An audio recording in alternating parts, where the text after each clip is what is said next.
이번 사순절에 이제 우리가 예수님만 바라보고자 합니다. 그러니까 어디를 바라보아도 누구를 쳐다봐도 이제 예수님을 바라보고 예수님을 찾고 함께하고자 합니다. 많은 시행착오와 또 실패도 있으리라고 믿습니다. 또 걱정, 미움, 욕심 뭐 이런 생각들이 이제 엄습하게 되면 예수님의 모습보다는 이제 걱정의 바람이 우리 앞을 가로막고 또 어떤 사람에게 섭섭한 또 일을 당하면 또 그런 생각들이 우리를 이제 사로잡고 또 뭐 이제 어떤 일들을 보면서 참 나의 부족함 또 필요를 보면서 어떤 욕구나 욕심이 이제 생기면서 예수님을 놓치는 경우도 있지만 그러나 다시 돌아와야 됩니다. 이게 복원을 해가지고 예수님께 돌아와서 예수님을 바라봐야 됩니다.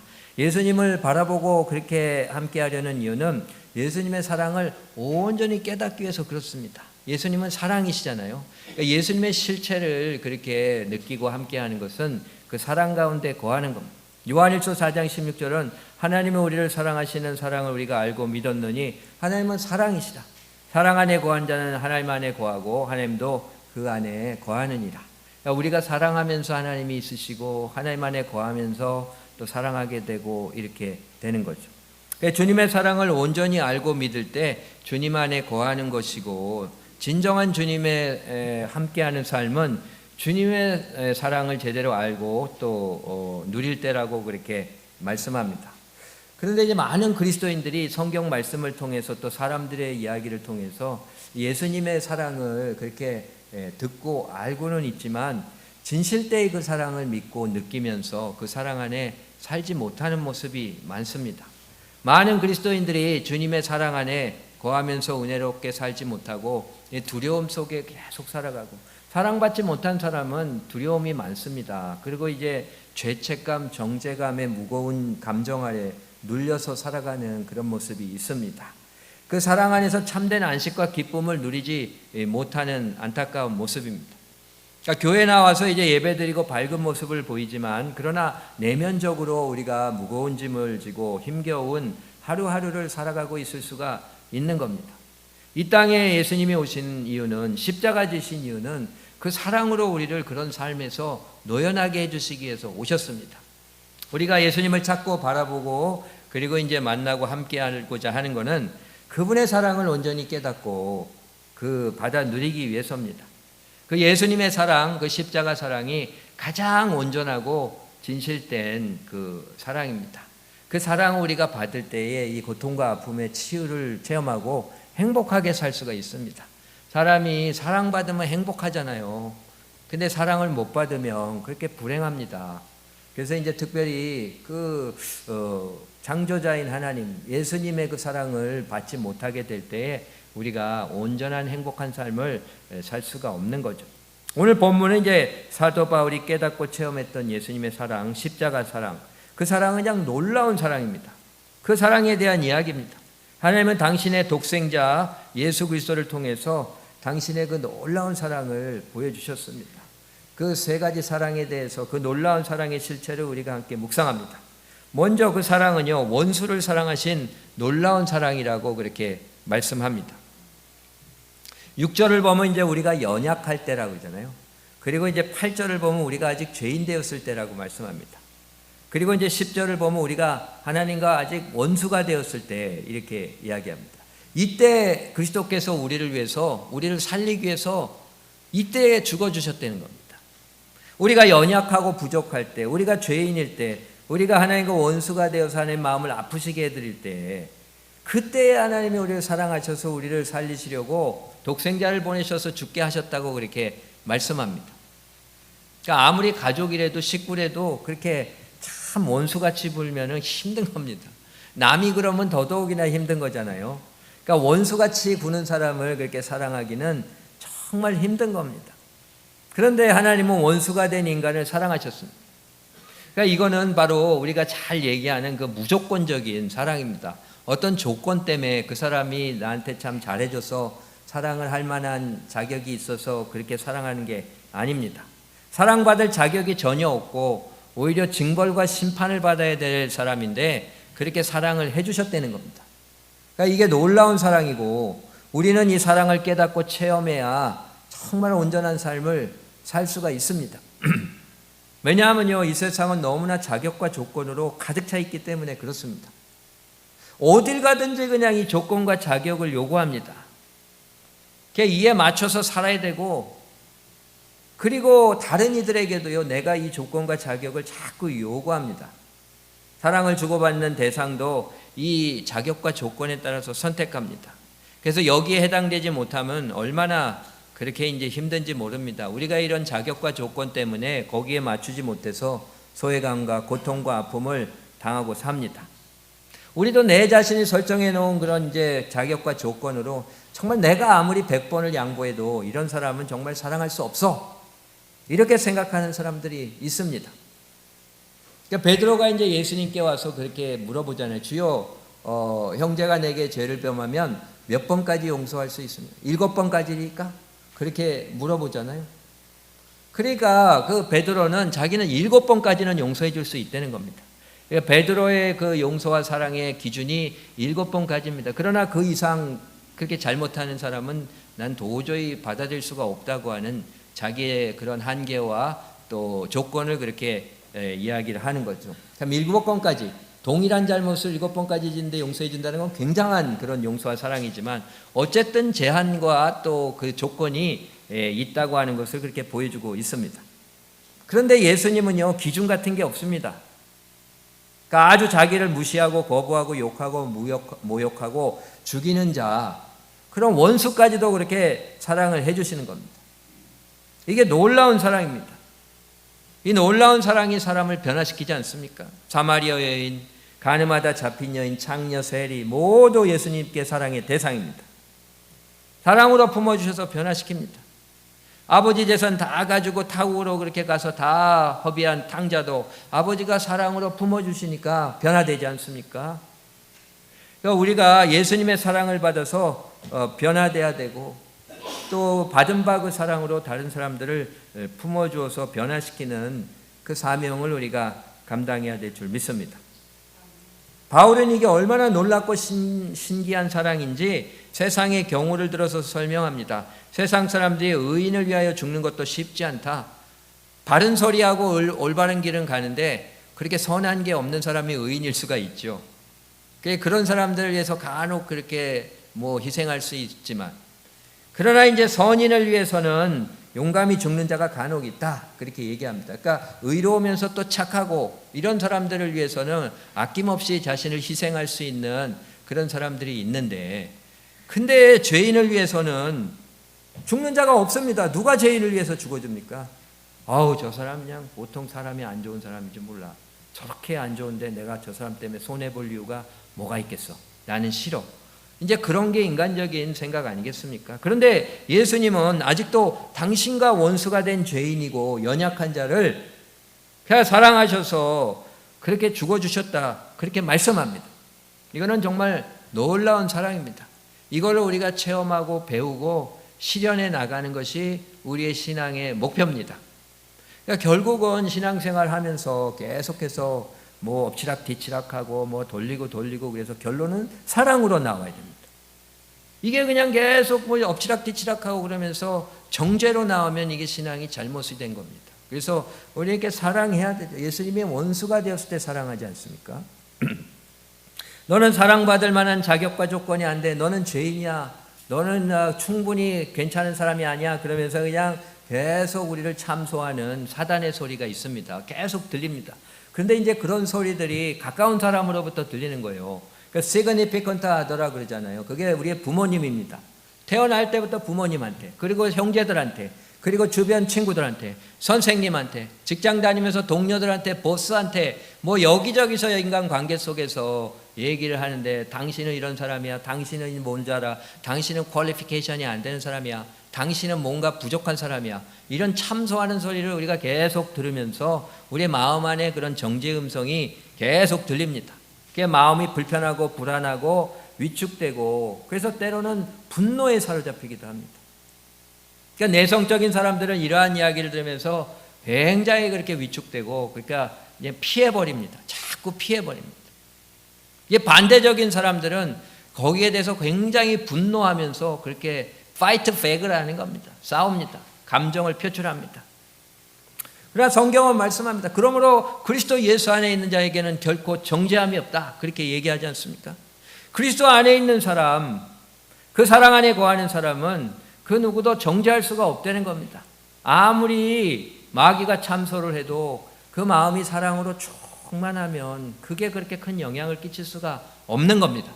그리스도의 사랑으로 보호받으면, 그리스도의 사랑으로 충만하면 마귀가 사람을 통해서 정죄하고 참소하고 안 좋은 얘기하고 그래도 그게 그렇게 나에게 바더가 안 되고 힘들게 되지 않는 겁니다. 자꾸 내가 그 감정에 붙들리고 힘든 게 바로 정죄받고 있다고 하는 것을 보여주는 증거입니다. 부부간에도 그렇고 가족에서 그렇고 자녀들과의 관계, 부모님과의 관계, 형제들, 또 모든 관계 속에서 불편한 현상이 일어나고 안 좋은 소리 듣고 그럴 때 거기에 대해서 너무 붙잡혀가지고 힘든 게 정죄받는 겁니다. 근데 그런 것들을 유유히 잘 감당하면서 받아들이고 주님이 인도하시는 길을 따라갈 수 있다면 그것은 이제 정죄를 극복하는 성도의 모습이라고 볼 수가 있습니다. 그리스도의 사랑 안에 거하게 되면 우리는 어떠한 정죄함으로부터 자유함을 누릴 수가 있습니다. 어떤 자격이나 조건이 내게 정죄의 이유가 될 수가 없습니다. 자꾸 그렇게 나하고 다른 거, 나보다 탁월한 거 자꾸 상대방이 이야기하고 그러면 우리에게 힘이 드는 거예요. 재산, 학벌, 인맥, 외모, 능력, 성별, 인종, 그 어떤 자격이나 조건이 그냥 나를 정죄하게 하는 겁니다. 정죄받게 하는 겁니다. 그러나 그게 이유가 되지 않습니다. 예수 그리스도의 놀라운 사랑을 깨달으면 어떤 자격이나 조건이나 이유가 나를 바도할 수가 없습니다. 나를 정죄할 수가 없습니다. 짓누를 수가 없습니다. 그렇잖아요. 개도 주인이 없어서 쉘터에 있을 때는 주눅 들어 있는데 그 개가 그냥 이제 주인을 찾아가지고 집에 와가지고 사랑을 많이 받으면 그냥 기가 살아가지고 그냥 당당하게 개도 행복하게 사는데, 인간은 어떻겠습니까? 예수 그리스도의 십자가 사랑, 놀라운 그 사랑 모르고 그냥 사는데 그거 깨닫게 되면요 진짜 주인을 만난 겁니다. 그렇게 되면 현재의 여건이나 부족한 자격, 조건, 현실에 관계없이 우리가 당당하고 행복하게 사랑하며 살 수가 있는 겁니다. 내 인생이 아무리 연약하고 부족하고 부끄러워도, 그동안 수많은 죄를 지었어도, 아니 하나님과 원수가 될 정도로 그러한 죄인이었어도 예수님의 놀라운 사랑을 받게 되면 정죄감에서 벗어나고 참된 안식과 기쁨을 누리며 살게 됩니다. 우리의 인생 속에 살아오면서 얼마나 많은 실패와 잘못을 했는지 모릅니다. 그게 아직도 우리를 붙잡고 그렇게 우리를 마음속에서 정죄하게 고통을 주는 그런 게 있습니다. 참 삶이 힘들고 그런 생각이 문득문득 떠오를 때마다 그냥 죽고 싶고 살고 싶은 생각도 없고 그런 것들이 있는데 예수 그리스도의 사랑 안에서 그게 해결되는 줄 믿습니다. 우리가 그걸 체험해야 됩니다. 사도 바울이 이런 체험을 한 사람입니다. 죄인 중에 괴수같이 사는 사람이에요. 예수님을 대적하고 예수 믿는 자들을 죽였습니다. 그 마음의 정죄감 속에 가룟 유다와 같이 죽을 수 있는 사람이었습니다. 그러나 그가 예수님을 만나고 그분의 놀라운 사랑을 받았기에 살 수 있었습니다. 그리고 그 굴레를 벗어버리고 이제는 예수님을 위하여 살 수 있는 자가 되었습니다. 가장 자유롭고 가장 기뻐하고 항상 감사하며 하나님을 섬기는 사람으로 그렇게 변화된 것. 이게 이제 데살로니가전서 5장에 나오는 그 말씀, 항상 기뻐하고 쉬지 않고 기도하고 범사에 감사하고 이는 그리스도 예수 안에서 너희를 향하신 하나님의 뜻이니라. 이 말씀을 자기가 체험하고 실천한 겁니다. 그러니까 그렇게 하라고 권면하는 말씀, 성령의 감동 가운데 성도들에게 도전하는 말씀으로 쓰게 된 거죠.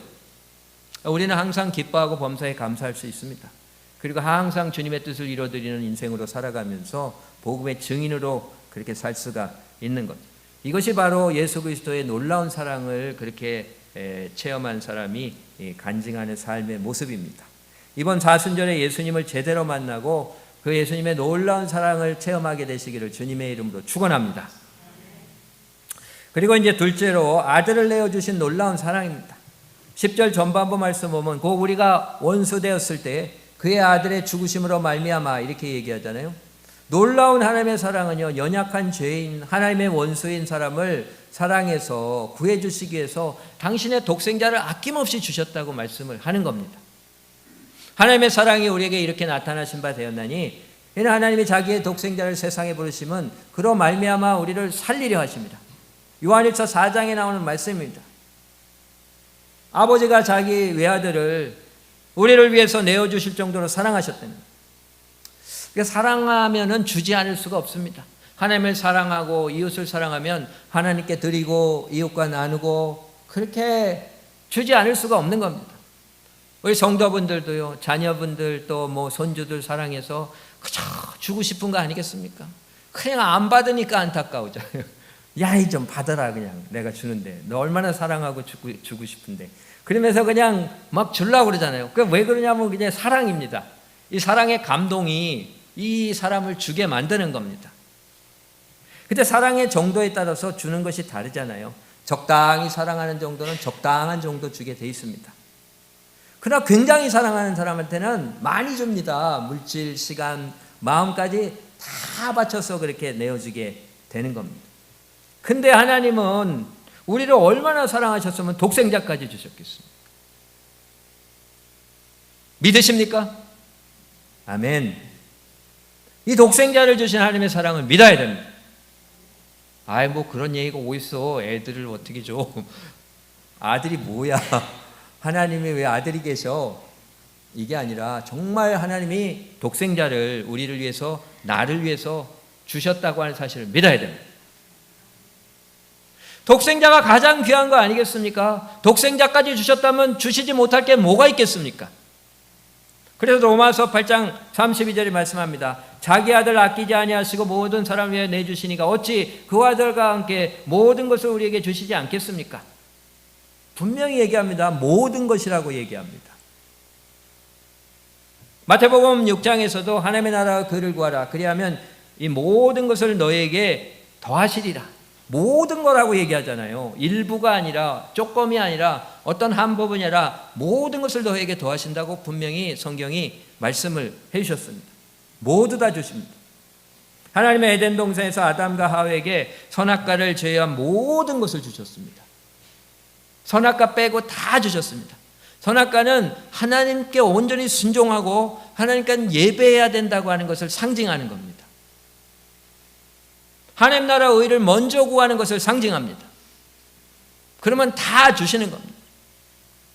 그런데 하나님 나라 의를 구하지 아니하고 자기 욕구, 자기 욕심, 정욕, 만족을 위해서 선악과를 따먹는 죄를 지어서 결국은 주시는 모든 것을 잃어버리고 말았습니다. 우리는 이 세상 어느 누구로부터도요, 우리 삶에 필요한 모든 것을 다 받을 수는 없습니다. 그래서 인생이 힘든 겁니다. 우리 육체도 그렇잖아요. 딴 데는 다 건강한데 치아 하나 아파 보시기 바랍니다. 온몸이 다 힘듭니다. 다른 거는 다 건강하고 괜찮은데 발가락 하나 아파 보세요. 온몸이 다 아픕니다. 어느 한 부분이 힘들면 다 아픈 거예요. 우리 인생도요. 많은 부분들이 온전해도 어느 부분들이 힘들면 인생이 다 힘든 겁니다. 영혼육의 전인적인 공급이 있어야 우리가 온전히 살 수가 있는 겁니다. 예수님의 사랑이 놀라운 이유는요, 우리에게 영혼육에 필요한 모든 것을 속속들이 하시고 다 채워주신다는 겁니다. 그래서 사도 바울이 선포하잖아요. 빌립보서 4장 19절에서 나의 하나님이 영광 가운데 그리스도 예수 안에서 그 풍성한 대로 너희 모든 쓸 것을 채우시리라. 할렐루야. 그럼 이건 물질로만 생각합니까? 이거는요, 영혼육에 모든 필요한 것을 공급해 주신다고 하는 약속입니다. 그렇게 바울이 선포하잖아요. 이걸 체험했으니까 나는 어떠한 형편에도 자족하기를 배웠느니 내가 풍부에 처져 비천에 처하도 알아. 내가 배고픔과 풍부와 궁핍에도 일체의 비결을 배웠노라. 일체의 비결을 배웠다고 합니다. 어떠한 형편에서도 자족하기를 배웠다고 고백합니다. 바울이 세상적 부자요, 다른 모든 사람보다 모든 면에 더 가진 자가 아닌 그런 사람이었잖아요. 그런데 자족할 수 있다고 선포하는 겁니다. 이것은 자기가 가장 온전히 다 채워진 인생임을 고백하는 겁니다. 이것이 예수님의 공급의 놀라움입니다. 어떤 사람은요, 많은 재산을 가지고 있는데도 인간적인 관점에서 봤을 때 성공한 사람인데도 맨날 I'm broke, I'm miserable. 너무 힘들어. 행복하지 않아. 그냥 하나님 오늘 부르셨으면 그냥 갔으면 좋겠어. 세상적인 관점에서는 다 가진 것 같아요. 재산, 명예, 권력, 주변에 사람도 많고 여러 가지 다 있는 것 같은데 이 내면 안에서는 그 불행함이 끝없이 그렇게 펼쳐지는 겁니다. 세상적으로 많은 것을 가졌어도 충만함을 갖지 못했다고 하면 충분히 갖지 못한 것을 의미합니다. 그러나 예수님의 사랑을 받으면 모든 것이 풍족하고 자족하고 정말 행복하게 살 수 있는 겁니다. 예수님의 놀라운 사랑을 깨달으면 자기 아들을 아끼지 아니하시고 우리 모든 사람 위해서 내어주신 그 하나님, 그 사랑, 그 깨달으면 우리가 모든 면에 충만함과 풍성함을 가지고 살 수가 있습니다. 예수님은요, 만물 안에서 만물을 충만케 하시는 이의 충만함입니다. 할렐루야. 이 세상의 모든 부분에 the fullness in every area, every way, 개인적, 가정적, 자녀적, 관계적, 재산적, 건강적, 영적, 헌적, 정신적 모든 면을 가장 온전히 채워주실 수 있는 것이 예수님이고 그의 사랑을 받았을 때에 이런 체험이 있고 이런 누림이 있는 삶을 살게 된다고 선포하고 있습니다.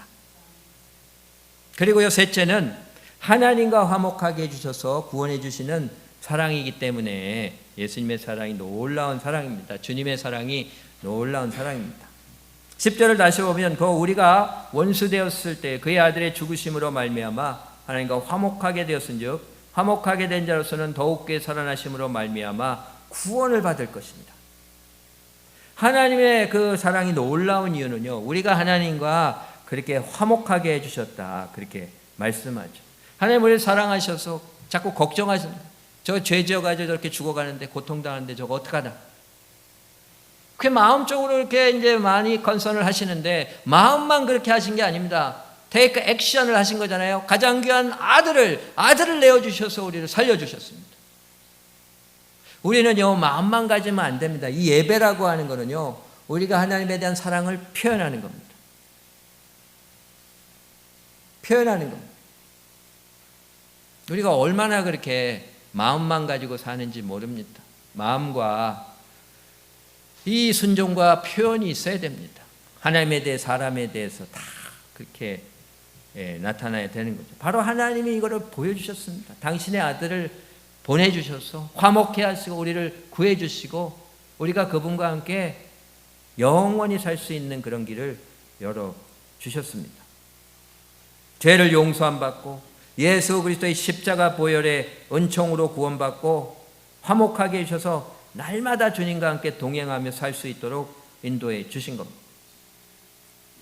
인간들이요, 일방적으로 하나님과의 관계를 깨뜨리고 하나님을 떠나면서 뭘 잃어버렸습니까? 하나님이 천국의 주인 아니십니까? 하나님이 영생의 주인 아니십니까?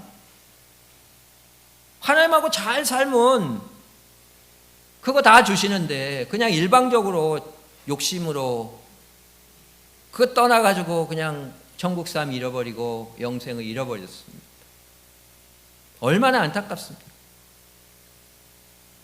우리가 많이 앨런 머스크하고 친해가지고 빌 게이츠하고 친해가지고 그렇게 옆집에 같이 살면서 그냥 그 초대 맨날 받고 밥 먹으러 어디 가자고 그러고 오늘 제트기 타고 오늘은 파리 가서 저녁 먹고 옵시다.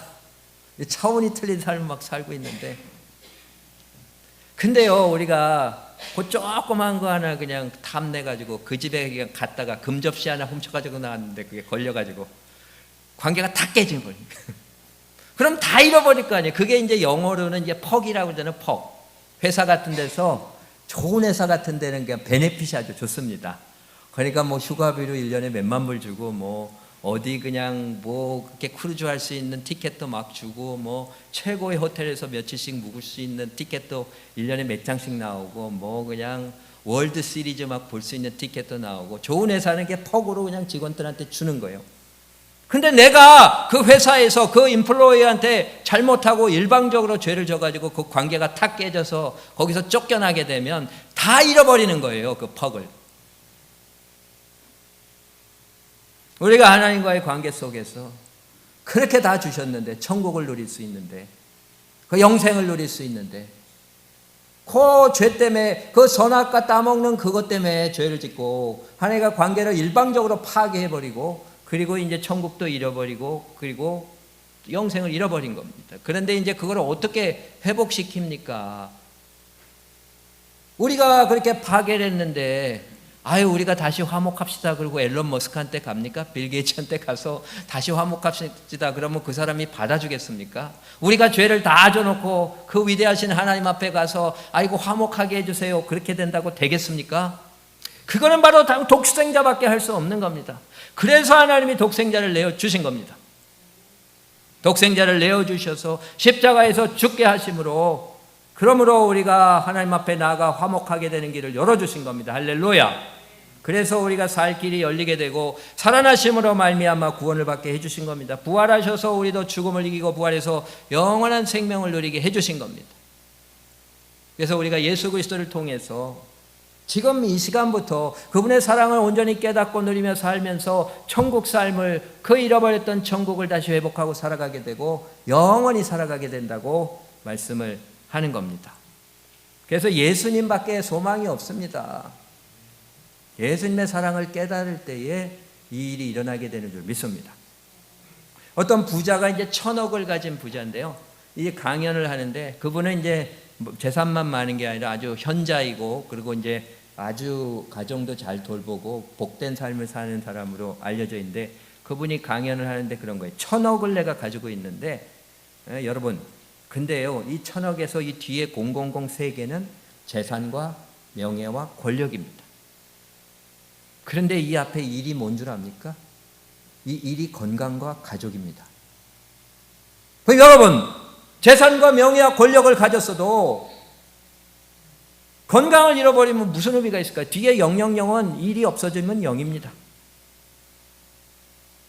재산과 명예와 권력을 가졌어도 가족이 없다면 앞에 일이 빠져버린다면 뒤에는 000 제로입니다. 아무것도 아닙니다. 의미입니다. 그렇게 강연을 합니다. 이게 우리가 신앙적으로 대입을 해볼 수가 있는 겁니다. 이 말씀을. 우리가 신앙적으로 1,000억 정도 가진 그러한 정말 풍성한 신앙생활을 누리는 사람이라면 이 뒤에 000은요 어떤 성경적인 지식이나 사역의 경험, 교회 오래 다닌 연수가 될 수가 있지 않겠습니까? 그 앞에 일이 뭡니까? 그게 그리스도의 사랑입니다. 이게 자꾸 사랑이 없으니까 사랑을 깨닫지 못하니까 우리의 성경적인 지식과 사역의 경험과 교회 오래 다닌 연수가 이게 온전치 못하게 되는 거예요. 이게 사랑이 없이 일이 빠져버리면 이거는 제로 나띵이 돼버리는 거예요. 무의미한 겁니다. 아니 더 나아가서 이것 때문에 오히려 율법주의가 됩니다. 자꾸 정죄하고 비판하고 다투게 되는 원인이 돼서 나도 불행하고 다른 사람도 불행하고 힘들게 되는 그런 모습으로 빠져들 수밖에 없는 겁니다.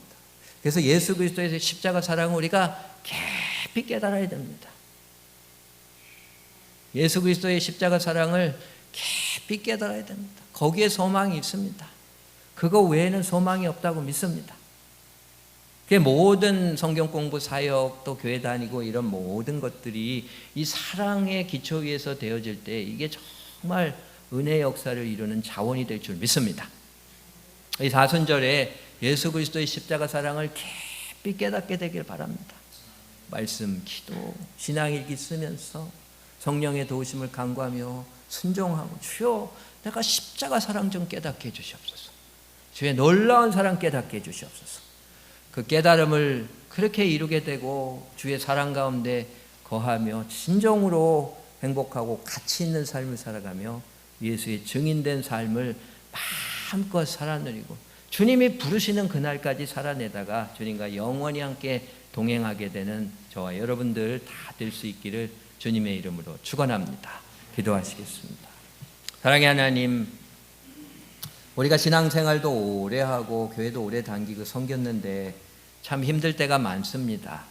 많은 성경 지식과 섬김의 경험이 있지만 그것이 내 자신을 진정으로 기쁘고 행복하게 하고 사랑하게 하는 그런 모습으로 나타나지 않을 때도 많이 있습니다. 그것은 내가 예수 그리스도의 사랑을 아직 충분히 받지 못했다고 하는 것을 보여주는 모습인 줄 압니다. 하나님, 예수 그리스도의 십자가 사랑, 그 놀라운 사랑을 깨닫고 받는 우리들이 되게 하여 주시옵소서. 거기에 소망이 있는 줄 믿습니다.